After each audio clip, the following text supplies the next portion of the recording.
กราบสบายดีพ่อแม่พี่น้องสบายดีFCทุกท่านพี่น้องสบายดีสมองสบอนพอๆกันคือเก่าพี่น้องสองน้องไอรินเนาะมื้อนี้ก็ออกมาล้างรถไถพี่น้องมื้อนี้นะ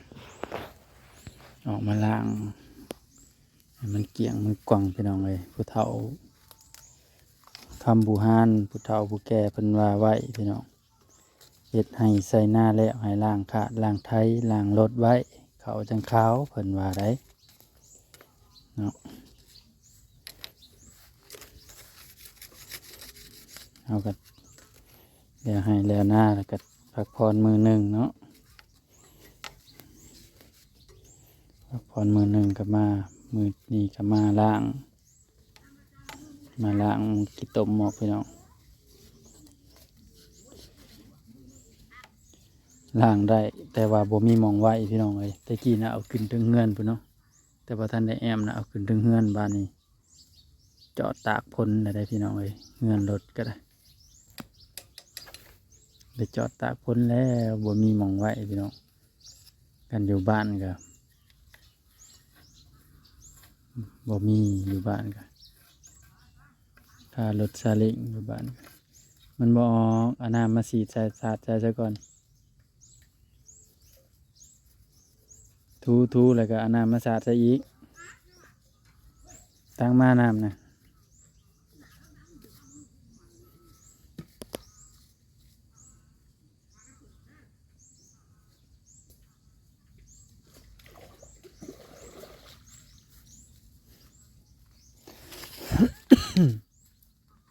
สาดไปสาดใส่แท่นี้นี่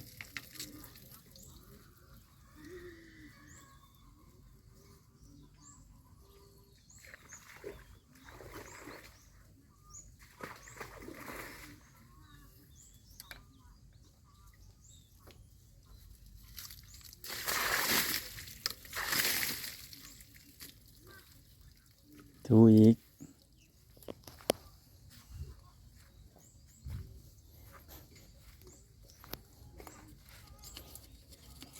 ทูหมองเก้าหันละ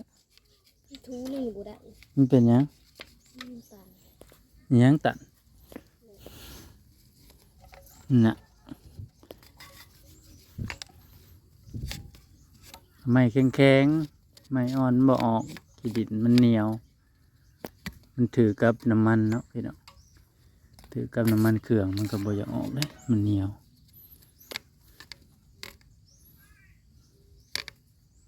ถ้าน้ำได้ยังว่าสิทางจากใส่รถพี่น้องเว้ยอันนี้บ่ได้เอาเข้าในบ้านพี่น้องน้ำน้องเขามีตักเอาพี่น้องเว้ย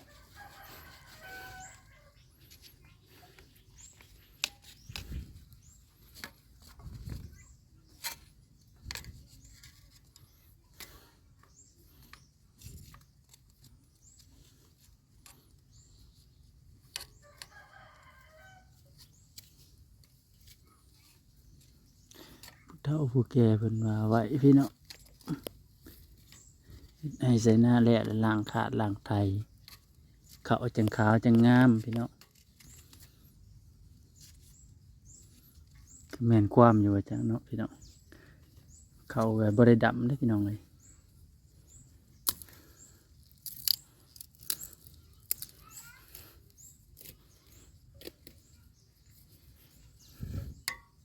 ตั้งน้ำไม่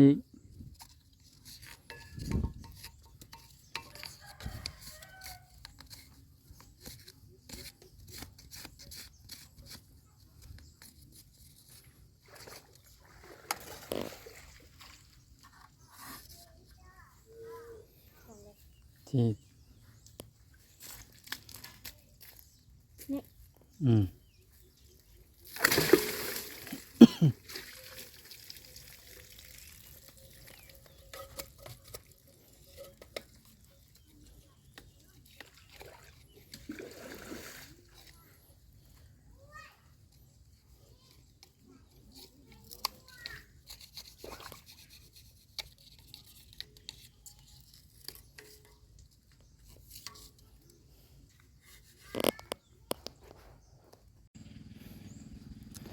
ก่สิสำเร็จแล้วพี่น้อง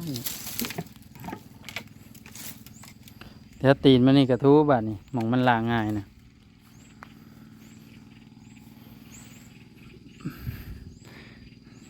บางหมองเขาก็เข้าบ่ถึงเนาะหมองน้ำมันซึมมันก็ดินเหนียวดินกราบพี่น้องเอ้ย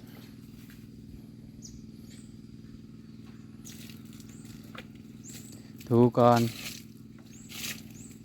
อันแย่งอันละทูแต่ตีนมันน่ะหมองมันล้างง่าย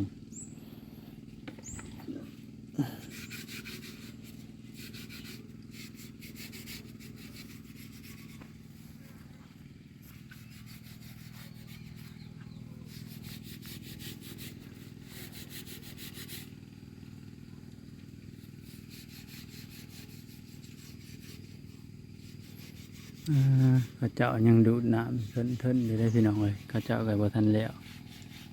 ยังมีเจ้าหนึ่งน่ะเงินทงตัวอันทงของผัวผัวเก่าเจรีนะบ่ทันได้ดำบ่ให้พี่น้องทงนะขาหลังเฮือนสีผาลงมานะ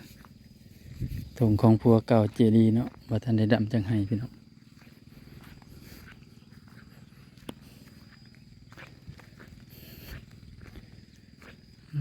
ตะตูบหน่อยเฮาปีนี้เฮ็ดคอกไว้พี่น้องเฮ็ดคอกกันน้องมาตินพี่น้องเขาเฮาก็เลี้ยวไปกำลังเขียวเนาะกำลังเขียวกำลังป่งยอดพี่น้องกำลังแตกยอดของข้าเจ้าพวนดำก้อนแต่เขียวงามเลยพี่น้องของเจสายก็เขียวงาม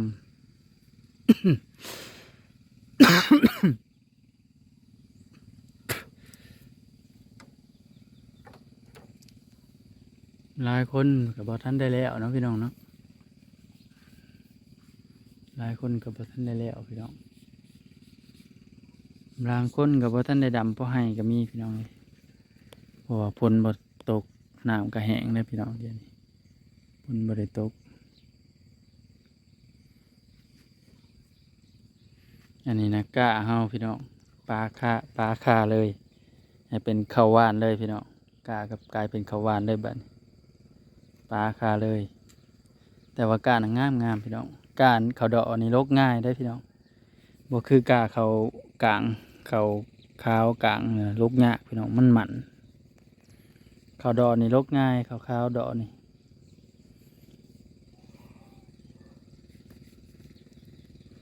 แต่อันยังน้อยนะอยู่หน้าอยู่บ้านเนาะเขาเฒ่าพ่อใส่อันเขางั้นเลยพี่น้องเอ้ยพร้อมเกี่ยวพร้อมมันทางไทยนี่นะแถวอันฝั่งไทยนี่เขางั้นนะพี่น้องเอ้ยเขาปอคอหกเขาเอิ้นเขาปอคอหกเดือน12พี่น้องเดือน12ก็ยังได้เกี่ยวเขาอยู่เพราะว่าเขามันสุกน้ำลังเนาะช่วงเดือนพฤศจิกเดือนตุลาพฤศจิกนี่ยังได้เกี่ยวเขาอยู่ได้พี่น้องเพราะว่ามันอันนะพี่น้องเพราะว่ามันนานสุกเขานะเขางั้นเขาเอิ้นเขางั้นซุมือนี่ไผก็อยากแล้วไว้ใส่แต่ข้าวดอกพี่น้องใส่แต่ข้าวดอกข้าวเดียวกันแล้วพี่น้อง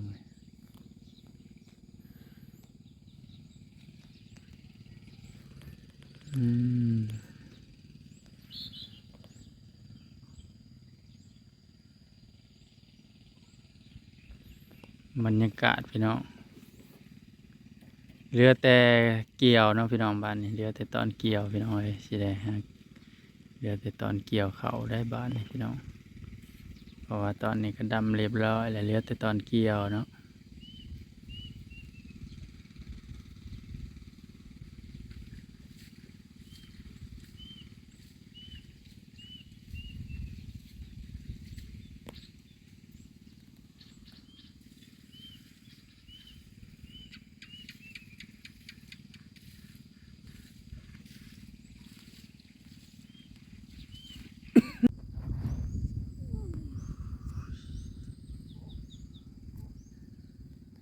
ช่วงนี้ก็จะเป็นช่วง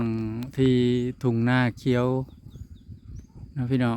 กำลังเคี้ยวกะจิพี่น้องช่วงนี้ก็ได้เป็นทุ่งนาเคี้ยวกะจิพี่น้อง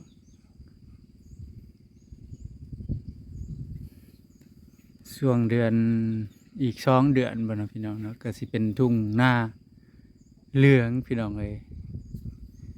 ข้าวสุกเต็มทงเลยช่วงนั้นพี่น้องช่วงนี้ก็สิเป็นช่วงข้าวเคี้ยวพี่น้องเลยไปแล้วพี่น้องพบพอกันคลิปหน้าพี่น้องเลยผิดพลาดประการใดก็ขอโทษขออภัยนำหลายๆเด้อบาย